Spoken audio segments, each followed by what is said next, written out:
Now, for the exercises for preparing the spine for sleep, remember it's based on the idea that we want to mold the spine so that we have forward at the neck and forward at the waist.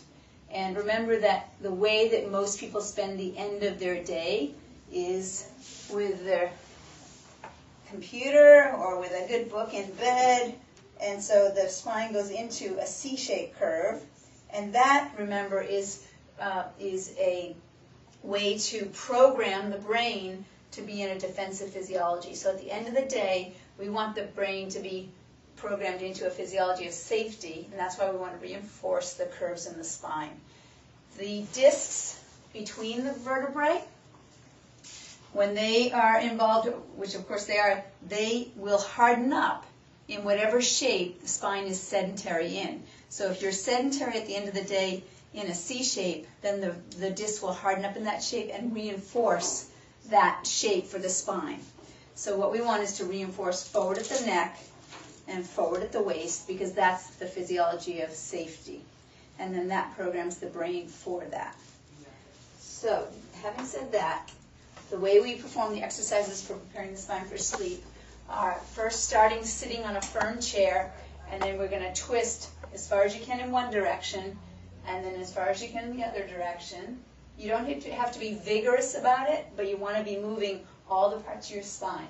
So that includes the neck all the way down to the low back. If you breathe in going one way and breathe out going the other way, once you've accomplished 20 full breaths, then that will create the friction on the discs like you're kneading dough or kneading clay, and it makes the discs more malleable. Then those discs are ready to be shaped. So once we've done the twisting, then we're going to take our towels, which are shaped or are folded in a particular way. So the way we want to fold them is folding them in so that there's a space down the middle. And then once you roll it up tight, and that space remains at the very top, or in the middle, the space remains in the middle, right here, where that's going to cushion the spine, and it's going to stay firm on either side. So then you're going to take your rolled up towels. One's going to be a little bit larger, and one will be a little smaller. The smaller one goes in the small of the back, because the muscles here are quite large, and they fill in the curve. The neck muscles are much more delicate and small, and so they don't fill in the curve as much, so the large towel will go there.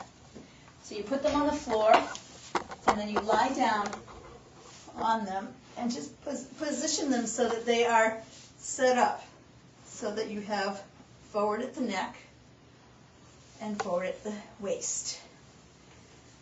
And then once you're here, you want to just rest here for 20 minutes.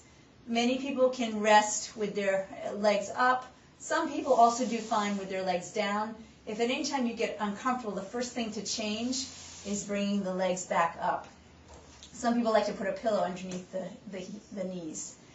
And while you're resting here for 20 minutes, you can be doing your affirmations. You can be thinking about what you're grateful for. You can be planning out your to-do list if you want to do that. You can read in this position. You can listen to books on tape or CDs. You can put the TV way up on the high shelf there if you still need to watch that. And your dog will come and lick your face, and your cat will come and sit right on your belly and your chest. At any rate, you need to just spend the full 20 minutes here in order for the disc to harden up. If some of you may not have a supple spine at this point, and so you're going to feel like you're the Princess and the Pea with this big rock stuck in your back, and if that's the case and it gets uncomfortable, at any point that it gets uncomfortable, just take the towels out and notice what time it is, how long you were able to stay on the towels. And then the next night, do it maybe a minute less than that, and then stay at that level for a few nights, and then start to add a minute per night so that you can start to build up with a little bit more, because once you start to actually mold the shape of the spine, it'll bring more suppleness to it as well. And so that's what you do. The exercises for preparing the spine for sleep, you just rest on these for 20 minutes. Then when you're done, you take them out, and then you go to sleep. Now you don't want to sleep on them, because if you move during the night, next thing you know, it's not really supporting your spine the proper way. And some people, they tell me they would never lay on their floor. And so for whatever reason that may be, If you're not going to do it on the floor, go ahead and do it in your bed, but just recognize that the bed is softer, and so you may not actually get the full benefit, but it's better to do it in the bed than it is to do it not at all. So that's the exercises for preparing the spine for sleep. So I'm going to have these set out in the other room, so when the class is finished, I'd like everybody to go and just try those out so you see what it's like, and then that way you'll be more likely to do it tonight when you get home. So carrying on then, I want to just finish up with a little bit of the research that is out there about chiropractic. This was a research study that was done by Dr. Henry Windsor. He's a medical doctor out of Pennsylvania, and he was fascinated with the idea of chiropractic, that it was related to impingements on the nerves at the level of the spine that then affected the organ function. So he came up with this great research study where he wanted to do autopsies of people to see what did they die from, but also what other diseases were there that people didn't really even know existed, but when he did the autopsy, he discovered them. And so he did the autopsies, and he did find that there were minor curvatures in the spine at certain levels, and they did relate to the different diseases that he had found. Stomach, lungs, liver, gallstones, kidney, prostate, bladder, uterus, heart disease, all these organs that had diseases, and when he traced the organ's nerve supply right back up to the spine, he did find that there was a nearly 100% correlation to the spinal misalignments and the diseased organs attached to them.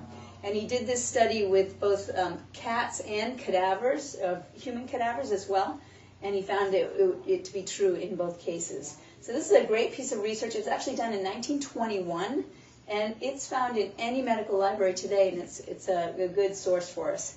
Now, let's fast forward to 2005, where we have the next research study that was done. And this was a fascinating one because it looked at the levels of serum thiol in the body.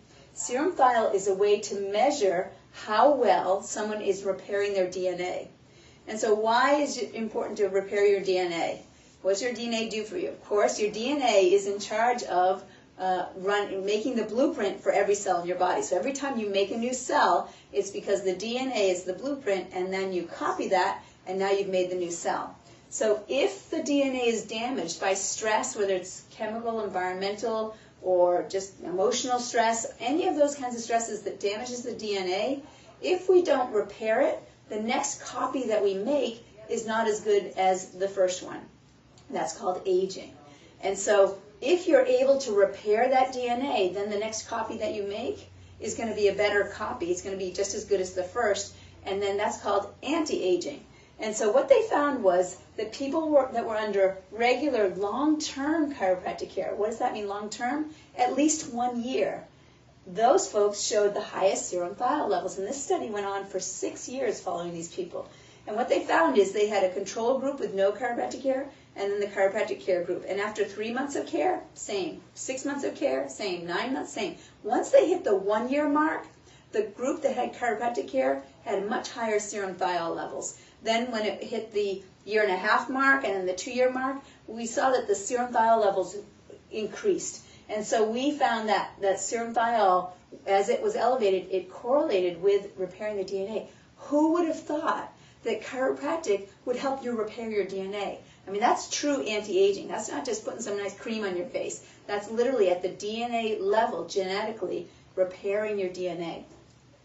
And then if we now take this information and kind of look at that whole range here, everything from diseased organs all the way up to repairing your DNA, and we look at the healthcare continuum, if you look at this with optimum health, physical, biochemical, and psychological stress will be the next level down, vertebral subluxations, the result of that stress, and dis-ease, finally that leading to pathology with no symptoms yet, and that leading to symptomatic pathology, and finally death. So on this continuum, where is it that we would find it appropriate or common to use a disease care doctor? What do you think? When would we use that? Symptomatic? Mm-hmm. Exactly. That's when most people would go to their medical doctor or their disease care doctors when symptoms are showing up. We also may use the disease care doctors for the ones that are progressive and want to find something early. And so that's the progressive disease care doctors that would show up using them usually when there's asymptomatic pathology. But now here's the question, when would you use a chiropractor in this disease, this healthcare continuum between death and optimum health? When does a chiropractor's work tend to be helpful? When do you think? Optimal health? Definitely. How about when we're stressed, dealing with stress more effectively? Yes. Subluxations? Chiropractors own subluxations. They're the only professional that looks at subluxations. Any of you come in here because you had symptoms? Exactly. So many people will come to chiropractors because they're actually in the symptomatic realm. And so we see that actually chiropractic care can be used every step of the way because it's really about living the chiropractic lifestyle.